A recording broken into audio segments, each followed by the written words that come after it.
Hello, everyone, and welcome to a special installment of Three Girls. This is Three Girls, One Controversial Topic. And the topic that we have for you today is one that is ongoing in our Tarotverse, and that is the subject of culling and collecting. So, we have a few questions, that we've prepared so that we can stay on track and not get into any tangents. And, this was just an idea that I had, and I asked Sarah and Heather to come on and just chat with me about it because there are fabulous, video responses. And I think that this subject could also benefit from more of like a dynamic conversation between people who are from different, I guess, sides of that spectrum. Whereas, I personally feel like I am, in a sense, both a collector and a culler. I've certainly made videos about feeling overwhelmed by my collection and then wanting to cull. Sarah has made her culling videos, etc. So, excuse me. All right, shall we get started? The first prompt that we will get into is how we define collecting and culling, and if those two concepts are really in opposition or at odds with each other. So, who would like to take a first stab on what your personal perception is of these ideas? I can go ahead and start. This has always been kind of my difficulty, I guess, with this whole discussion is that I don't entirely understand why there is this concept of deck collectors versus deck cullers, and those two things being in some way at odds with each other. I feel like I would consider myself both a collector and a culler.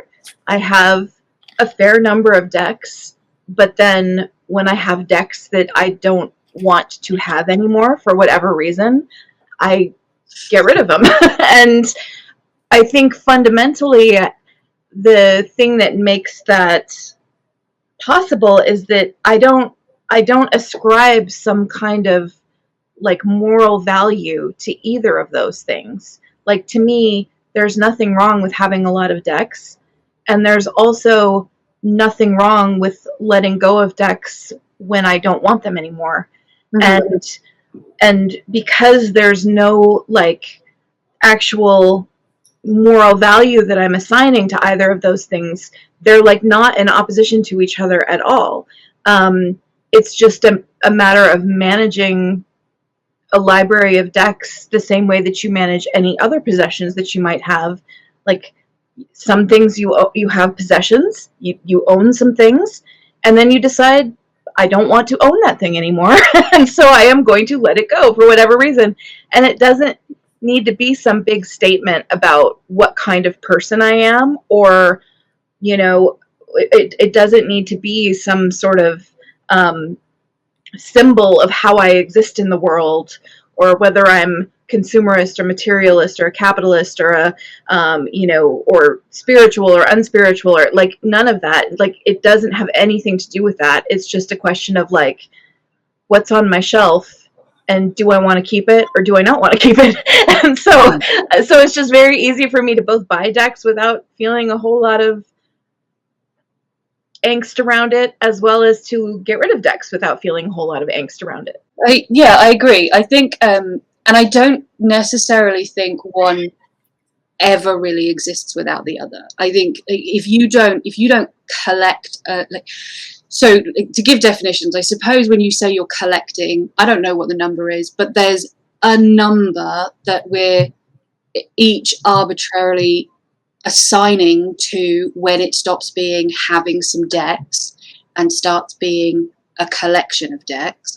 And I would imagine if you asked 100 people tarot tubers, tarot people, what that number is, you would get 100 different numbers because for everybody it's different. But there's like, when I think of collecting, I think the conversation isn't even really about collecting, it's more about acquiring.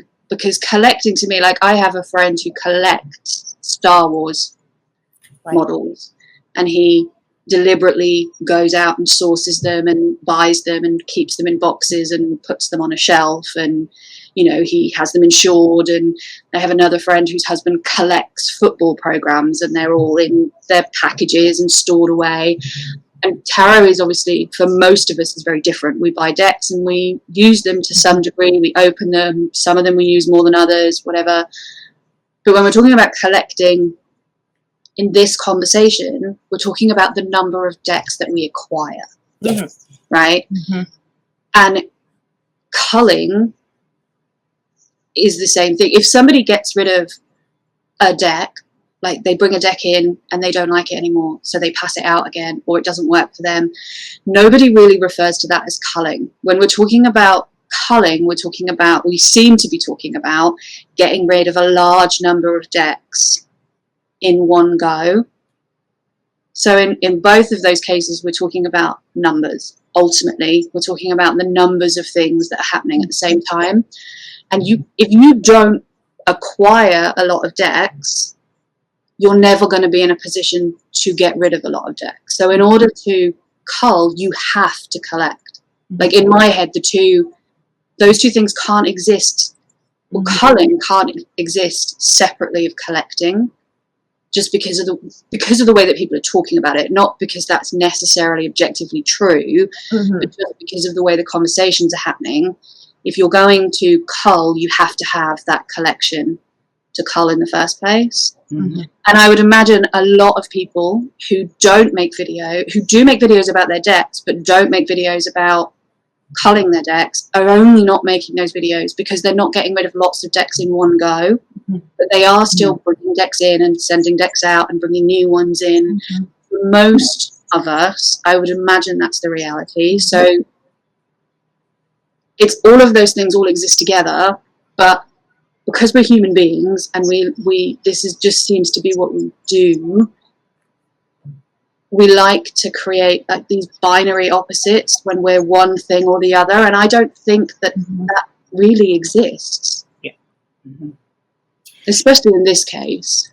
Yeah, I think when it comes to, when we're talking about the actual context of deck collecting, so I completely agree, and I think that the reason there's this division is because there is judgment that is placed on one or the other. And some type of moral stance placed on one or the other. And so in my mind, when I think of tarot, specifically decks, and collecting, I think of acquiring. A lot of us in, using tarot, we collect these decks to use them. We acquire and amass a number of decks for their use. And of course, some do just collect decks to collect them. To collect them, absolutely. I would classify myself as a collector. And as someone who has made videos on culling and the fact that I have felt overwhelmed by the number of decks that I've been acquiring, I consider myself a culler as well. I have gotten rid of, and what I think when I think culling is that, yes, you're getting rid of several decks. It's not just sifting some in and out. It's like, okay, here is a mother load of decks that or maybe not a mother load, but a substantial amount, several decks that you're moving out at once, right? Like we've all said, I don't think that they're necessarily in opposition with each other in terms of their core concepts and definitions. It's what people's perceptions are attributing to the practice of acquiring or collecting decks versus culling and moving them on. And the videos and the responses we've seen about why people are doing these culls, which comes down to overwhelmed, I'm speaking for myself, just feeling overwhelmed as someone who's a Gemini and is very much like, oh my God, which deck am I going to work with today? I don't know. Now I'm going to go back to bed because I am so fraught and cannot make a decision. So, so I've definitely had to deal with issues like that. And, and so some of the reasons I've heard is like, overwhelm. Some people have said, I want to live a more minimal, like I don't like to have a lot of stuff. And so this is getting to be too much stuff. So I want to, and I don't want to, and I feel guilty. I feel guilty that I'm not using these decks. And then of course you hear like, I don't want to be, there's a lot of guilt and shame around consumerism. And being a consumer, and people really do feel distraught by that. For my part, I am an unapologetic consumer. I don't apologize. I feel bad about compulsive consumption and mindless consumption, where I'm just like, oh, I just spent money on this fucking thing that I don't even like. What? I don't even want it now that I have it. Well, that makes me feel bad. I guess we've touched on this a little bit, but why do these videos in the tarot community on this topic? They do keep cropping up. I think there is a reason. I think it's natural that this conversation would crop up, but why do you think that this causes contention amongst and this division? The colors versus the collectors. For my part, I think it's because, as I said previously, I don't feel any tension between the concepts of culling and collecting because I don't ascribe moral value to one act or the other. I think that where the tension comes from is when people do ascribe moral value to one act or the other, and you see it in multiple different ways. And, and I think that there is certainly a personal feeling that some people get where if they're feeling that maybe their own consumption is out of control, or maybe they're spending beyond their means, or maybe, they're using collecting decks as a sort of to compensate for something that, is causing them difficulty in some other way. It's certainly possible to have an unhealthy relationship with consumption, and that is absolutely a possibility. And I think that, for people who want to talk about that and they want to have that conversation about, this is my own experience with it. This is why I'm making the decisions that I'm making about what I want to consume or not consume, or, how I need to manage that in my own life.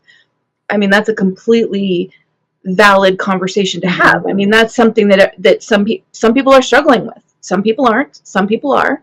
And for those who are, it's a valid thing to want to talk about, to share with people, and to discuss. So I think that there's that. There's also a side, and I will admit I see this less in videos, but I do see it very frequently in comments, where a moral value is being ascribed to consumption in terms of you're doing something wrong. Like by you buying things, there's a little bit of armchair diagnosis, like saying, like if you are buying a lot of stuff, then you do have these problems, which is not necessarily true of everybody. Lots of people are able to buy tarot decks, live within their means, and have a healthy relationship with the consumption that they do. And again, there's no judgment on the people who are struggling with that. And again, that is a perfectly valid conversation to have. But when we start saying to people, I perceive you as having this problem, or we start saying to people, buying decks has somehow become a replacement for actually using them. If you buy too many decks, you can't possibly be a good tarot reader because you're not spending any time getting to know the decks that you do have. It means you're materialistic, which means you can't be spiritual. It means, and I'm going to say, again, I don't see a lot of videos saying this because I probably don't follow those people. Exactly. Yeah. still do see those conversations come up Mhm. in comments.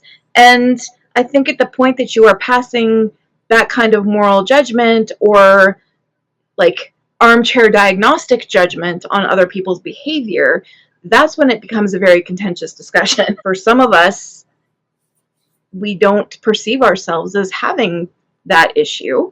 And we don't also see ourselves as in any way lesser just because we enjoy acquiring and using new tarot decks. I think that's where it becomes contentious, and there, and again, I want to make sure that there's this very firm distinction drawn between people who are saying, this is a thing I am struggling with, versus people saying, well, this is a thing you're all struggling with. Like there's a very big difference there.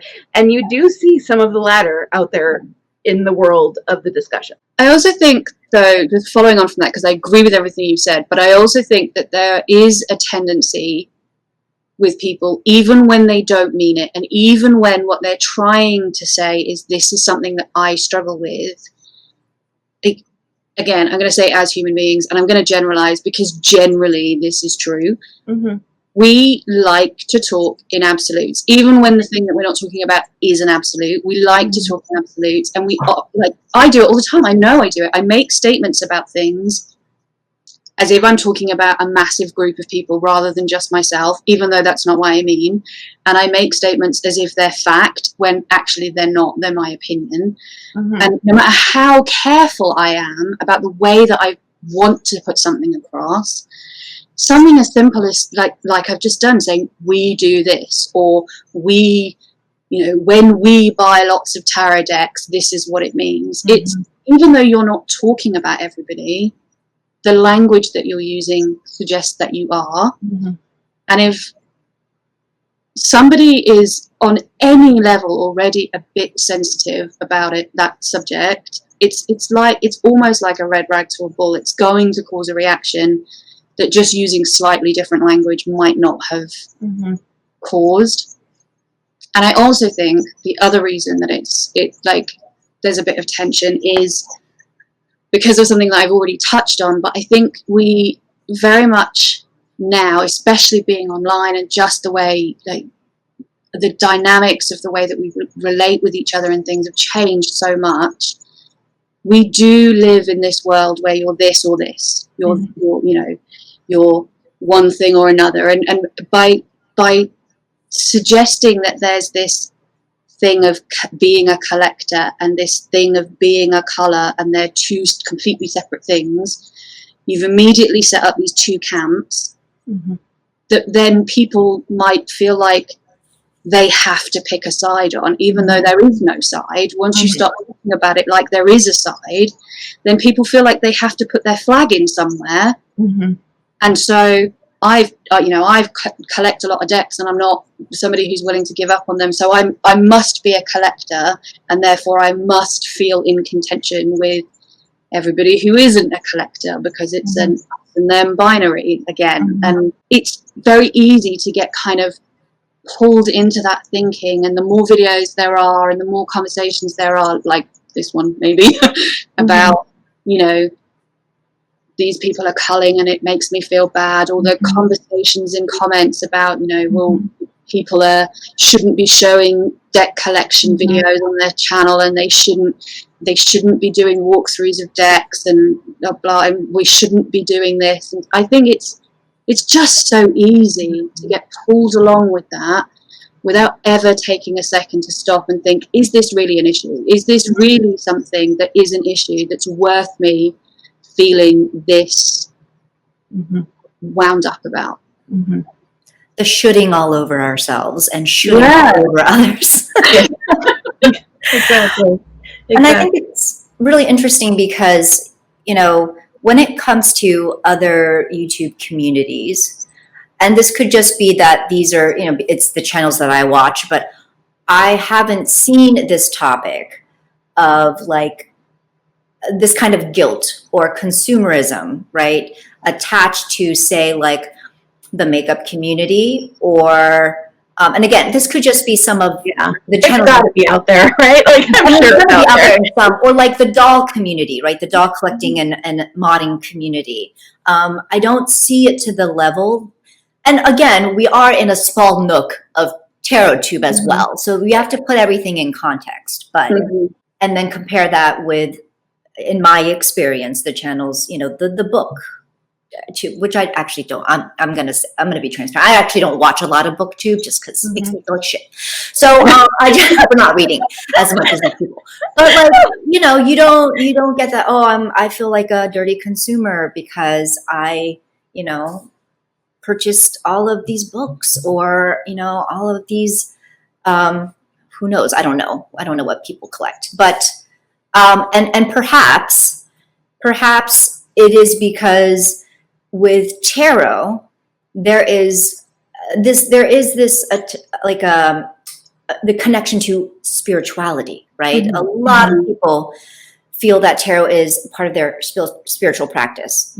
And the broader concept of spirituality is a lot of times connected to this idea of not being materialistic, right?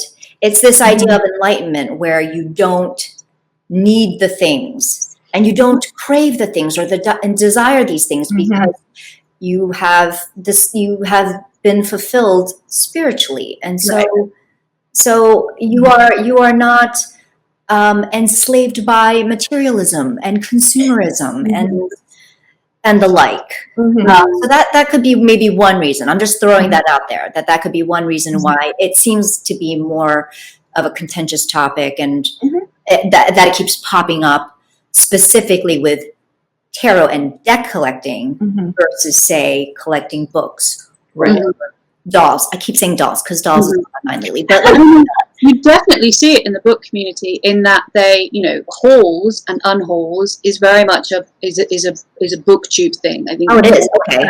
Started in booktube, but the people that are doing like massive book hauls and the people that are then doing massive unhauls of books are the same people. They're making the same. They're making both of those videos on their channel, and that within the book community. And I don't know about makeup and other things because I don't watch a lot of that, but certainly within the book community, that it is the norm. It's the norm to 1 month they do a video where they show you all the books that they bought, and then a few months later they do another video where they show you all the books that they're getting rid of because they didn't like them or they didn't enjoy them or whatever. Part of it too is that there's a gatekeeping aspect in tarot where there is an argument that can be made. Like, nobody would ever make the argument that you can read one book in your life and never need to read another book again. But people can make the argument that you only need one tarot deck. That's true. You didn't need any other tarot decks. There's a couple of things that play into that. I think one of those things is that there are tarot readers, and I count myself as one of those people. There are tarot readers who started reading tarot in a time where there was just much less available in terms of the number of decks that were out there available to look at, to experiment with, to work through. I mean, we are currently in a time of just a massive explosion in just the sheer volume of new decks that are being released and new different kinds of art and all of those kinds of things. So I do think that there can maybe be a little bit of that sense among older tarot readers to be like, well, I just learned to read with my good old thoughts and nobody else should need anything else other than what I had. You know, I mean, I think that there is a little bit of a tendency like that sometimes. There's definitely, well, all you should need is a Rider-Waite-Smith and you should never need anything else. You know, there is a little bit of a gatekeeping aspect around that, coupled with the fact that I think that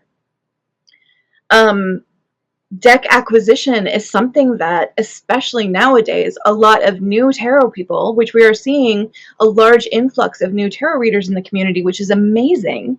But when people first discover this world, they're suddenly exposed to all of this new stuff. And I think that all of it, like this happened to me too. Like when I first discovered TarotTube, holy crap, I bought so many decks because I was like, oh, look at all this stuff I've never seen before. I was so excited. And I went into this cycle of acquisition. And so I think a lot of people are going through that. And then you get to the point where you're like, oh, you know what? I'm finally figuring out what works for me, what doesn't work for me. I'm going to let go of some of these decks that I've discovered didn't work for me. And I'm maybe going to curtail my spending a little bit because I've been doing this longer and I finally figured out like what I'm really looking for in a deck versus what I'm not looking for in a deck. So I think that a lot of people go through that cycle Yes. of acquisition and then Absolutely. feel a lot of angst over it Yes. because there's a little bit of that gatekeeping message of, you should just, get to know your one deck and like that's all you should need ever in life. And, which quite frankly, like I've been reading tarot for almost 20 years and I completely disagree with that. Like I get different things from all of my different decks. That's why I have them. I think that's wonderful. That's why different artwork in tarot is exciting and new and fun and great to experience and great to see from all of these different amazing creators. That is a big contributor to a lot of the angst, is just the world that we're living in and the sort of cycle that we're going through in terms of there being a lot of new tarot readers coupled with a lot of new tarot decks leading to a lot of new acquisition, which is natural. It is. And yet some opinions that will make those people potentially feel some angst about having gone through that cycle of acquisition that potentially they shouldn't necessarily be feeling, because it's a thing that happens to all of us. So yes.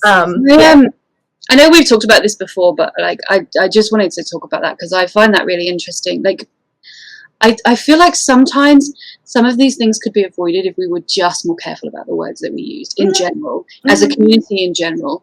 Like I know we've talked about this before, but the conversation about how many decks people need, on a personally, I think that conversation needs to change. The wording of that conversation needs to change because the answer to that question will always be and can only ever be none. Yeah. Nobody needs a tarot deck. You're not going to die if you don't have one. You need water, you need money, you need electricity, you need food, you need clothing. You don't need a tarot deck. Whether you buy one or you buy 50, you are buying them because you want them, and that is always okay. Okay. So let's amend it a little bit. How many tarot decks do you need to be a tarot reader? How long is a piece of string? Just putting it out there as devil's advocate.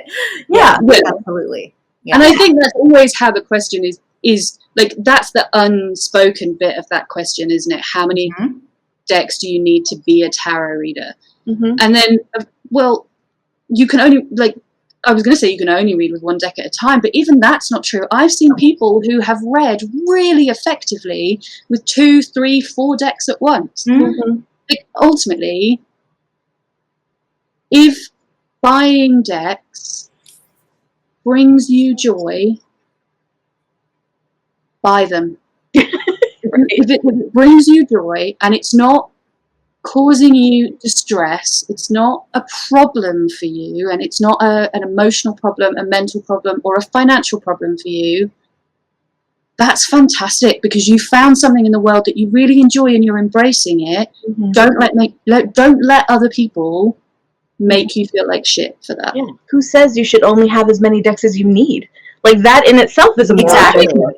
Like, why can't I have more decks than I need? That's the thing. It's like need versus want. Yeah, want. And I want as many decks as I want. Want. It's all about want. None of it's actually about need. Right. It's all about what we want. Yeah. And we shouldn't be passing judgment on what other people want. I've said this before in other videos, and just echoing what Sarah and Heather have said, it's natural. Especially any tarot newbies that are watching this, it is natural that you are going to go on a deck binge of acquisition, and you are going to get all the decks, all the decks. You'll bury yourself. Yes, you're going to bury them aside.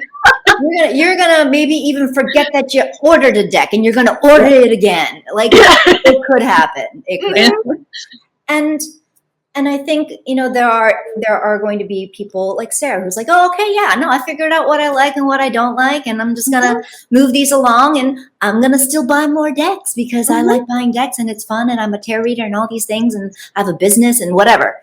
It's all about context and discernment and the individual experience. And then there are people like me where I was like, I'm feeling so overwhelmed with my decks. Oh my God, I'm feeling like, I don't know why I'm feeling so guilty, and I must get rid of decks. And then for me, and I've talked about this on my channel before, it was this cycle of amassing decks. And it wasn't like, for me, it wasn't a financial thing as much as it was like oh my gosh, I feel bad that I'm not using these decks, and I'm feeling overwhelmed and I can't decide which deck I want to use. And oh my God, this is such a problem. And I don't, and I'm being self-deprecating, but honestly, it's a problem for some people. That overwhelm is a real thing. Oh, yeah. That stress is a real legit thing. And it was for me. But then I would, get into this cycle of, okay, I would go on a call, but then I would cycle back around to amassing more decks. And I felt like I was in this, this kind of endless cycle. And I feel like a lot of times that kind of cycle is indicative of something that doesn't have anything to do with tarot. And we've talked about this too.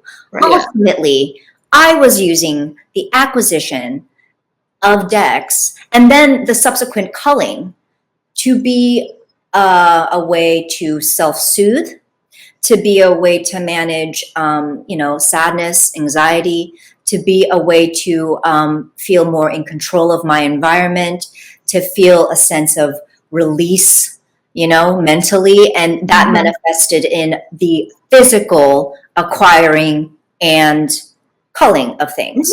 And even like the compulsive aspect of the consumption. So again, these are all, we have to have discernment about, what is this really about the decks? Oftentimes it's not gonna be. I think that's the case for a lot of people. I think there are a lot of people who are buying to self-soothe and they're culling to self-soothe and all that kind of stuff. I just want to add there, because I think it's really important that in and of itself isn't a problem. Bad. You are managing your emotions in a way that works for you, and that is a good thing. It's only if it then has negative consequences outside of that it becomes a bad thing. Buying a deck when you feel bad to make yourself feel better in and of itself is not an issue, and shouldn't be something that you immediately, not you, but just us all as a general view, shouldn't be something that we immediately think is an inherent problem that we have. Yes. Absolutely.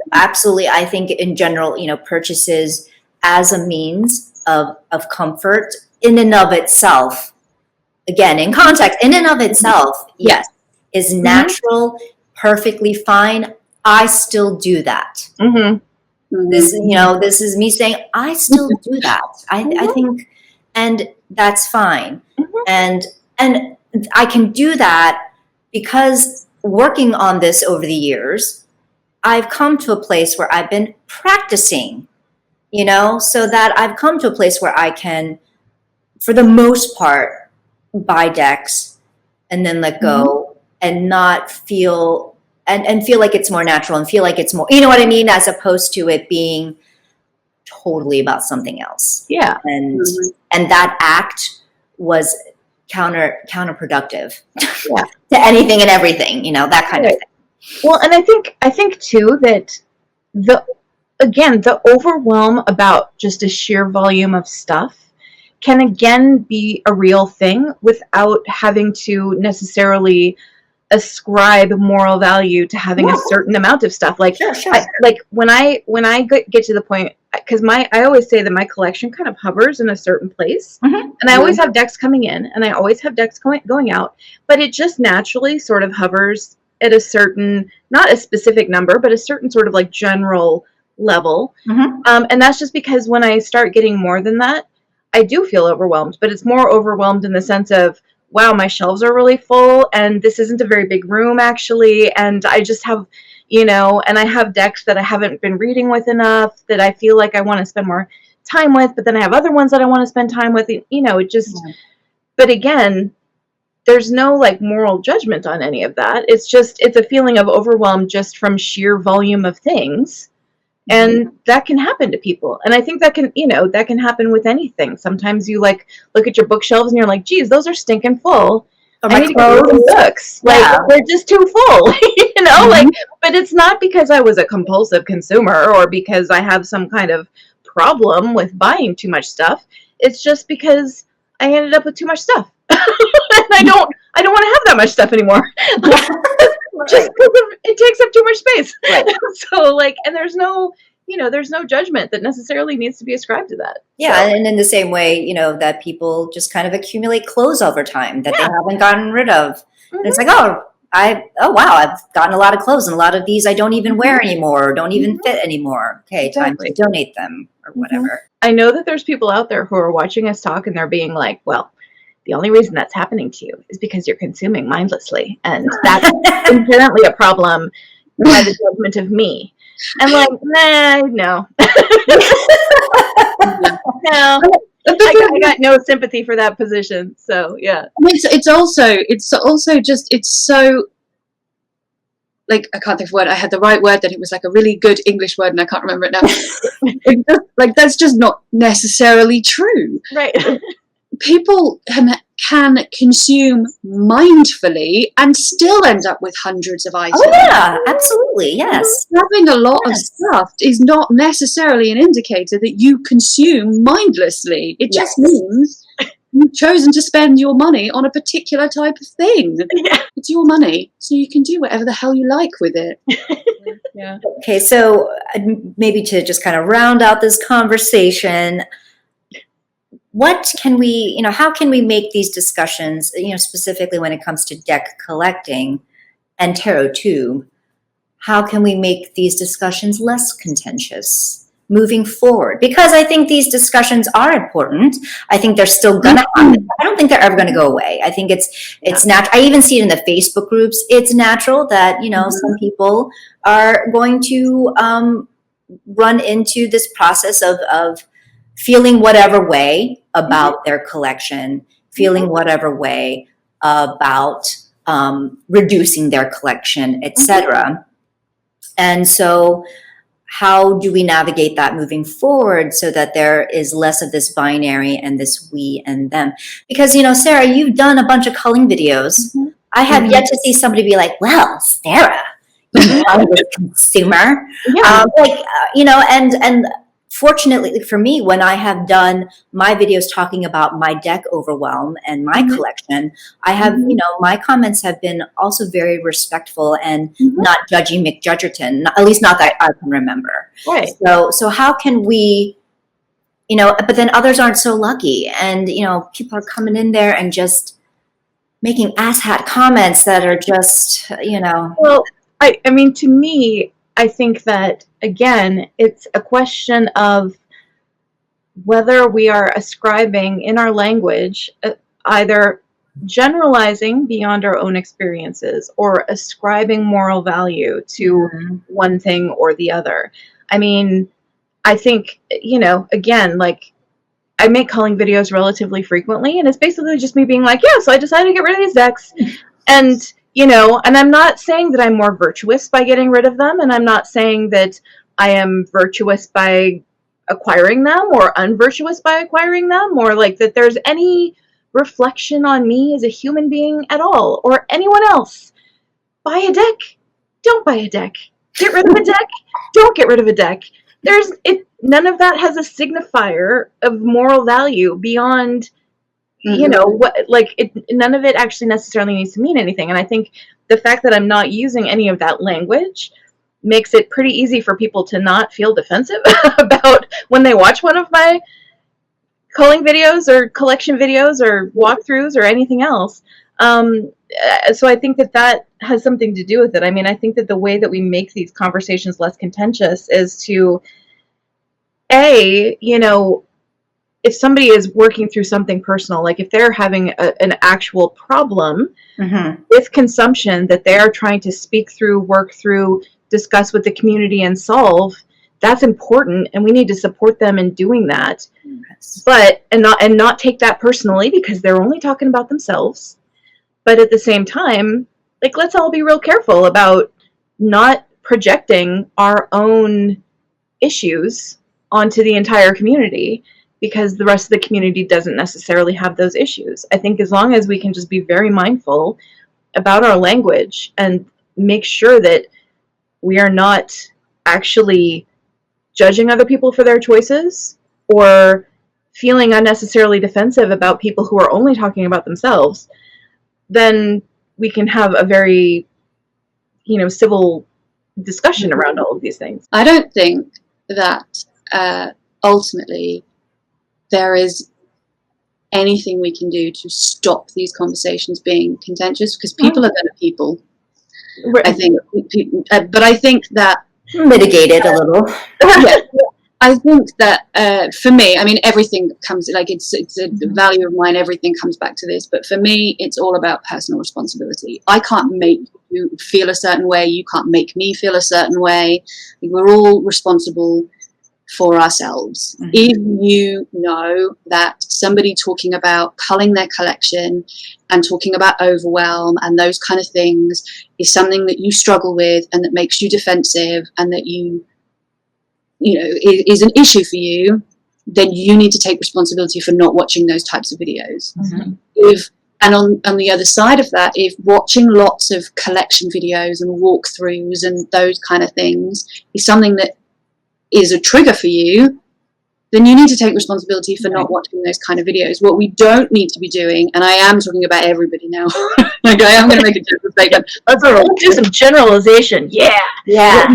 What we don't need to be doing, and what we basically have no right to do, none of us have any right to do, is go into other people's spaces, which is ultimately what each YouTube channel is, and tell them how they should conduct themselves and what they should talk about and what videos they should make on their own channel. Mm-hmm. If it's not for you, that's absolutely fine. Not everything is going to be for you, but then just don't watch it. Just take some responsibility for yourself and don't consume the things that isn't healthy for you in whatever way that might be. I definitely agree that language matters. Words matter. And I think when I understand the desire to want to speak very directly, to not mince words. I think that sometimes there's this conversation about feeling like you have to walk on eggshells with your words. And so you just want to say what you feel and say what you think. And well, it's your channel. You can say whatever the fuck you want. I mean, excuse me, sorry. You can say whatever you want. Julie, it's your channel. You can say whatever you want. Exactly. Yeah, I can say whatever the fuck I want. So essentially, and again, it's about, okay, well, and also I'm putting this content out there for public consumption. And also, what is the purpose of my video? I mean, there's always these things to think about when you're putting content out there. What is the goal? Are you just processing? Is this just a way that you're personally processing your journey? Is there some type of action step that you're calling for your viewers to do? Is there, it's really down to like what's the goal of the video? And oftentimes when it comes to the videos that revolve around the conversation of collecting and culling, from what I've seen, it's really people talking about their personal experiences. And sometimes maybe the wording wasn't the best. And it might cause natural feelings of defensiveness, depending on the way something is worded, well, they're saying this is only about them. Yeah. And, I feel like it's not only like they're saying that, and yet I can't help but feel like it is saying something about me. Heather is absolutely right in saying, like, we are all responsible for our own choices about what content we want to consume, and like, that is absolutely true. At the same time, everything that you put out there on YouTube is public, and if you're going to say a whole lot of words implying that other people are, nasty capitalist consumers, unspiritual, I mean, and if you're going to put that kind of language out there, well, then expect that people might be like, fuck you. They might have a reaction to that if you are out there just using language that is judgmental and unkind. And so it's a matter of just both being responsible for what you consume. Like, don't consume things that you know are going to bother you. But also, if you put stuff out there that is definitely going to bother people, they might be bothered. I know that. And you know what? You can be direct without being a dick. Exactly. You can. You can be direct and truthful and authentic. And sometimes I'm not saying this about anybody who's made a video. I'm not. No, this is watched them all. Oh yeah, I'm not talking about anybody. Yeah. disclaimer. We're not talking Yeah, about no, anybody specifically. Yeah. I think that sometimes when people say, oh, you know, I feel like I can't say what I want and I have to walk on eggshells, what they really mean is I just want to be able to say whatever I want and people should just put up, Accept it. Yeah. Mm-hmm. even if what I want to say is really actually quite shitty. Mm-hmm. Mm-hmm. You can say the things that you want to say, just be mindful of how you say them. Mm-hmm. Exactly. Parting thoughts or comments before we wrap this up? I think literally everything we just said boils down to be an adult, don't be an asshole. Exactly. Don't judge others. Yeah. Stay in your lane. There's this really weird thing like that YouTube creates where we feel like we have relationships with other content creators, even if we don't, even if the only like interaction we have with them is their video and maybe a few comments.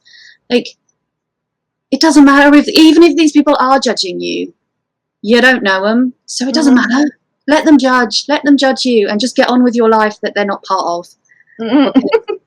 Somebody is always going to judge you for something, and the only judgment that really matters ultimately is your own. If you can live with the decisions you've made, it doesn't matter what anyone else thinks. Right. If you can sleep well at night, then that's all that matters. So yes, moral of the story here: stay in your lane. Don't be a dick. Don't be judgmental. Exactly. If And you're don't- happy and enjoying your life, Yeah. that's awesome. Buy the decks. Yeah. Buy the decks. Call the decks. Yeah. Yes. Do whatever the fuck you want. whatever brings you joy and whatever you treasure, like, do that. Mm-hmm. Yes.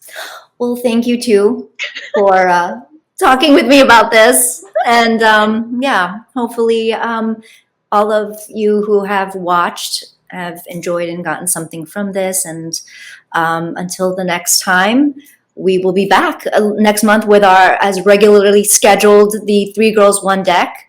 Actually, there's a date change, is there not? Yes. We originally were going to go live on the 17th, but now we have changed that to the following Saturday, which I believe is the 24th. I cannot remember the exact date. 24th, yeah. Yes. So not the 17th, but the 24th is when our next installment of 3 Girls 1 Deck will be. But in the meantime, yes, we really hope you found this conversation, 3 Girls, 1 controversial topic, useful. Are there any other controversial topics you want us to? No, never mind. I don't think so. Actually, never mind. I mean, you can tell us, but we might not do it. Tell us. Doesn't mean we're going to talk about it. All right, everyone. Until the next time, much love and take care.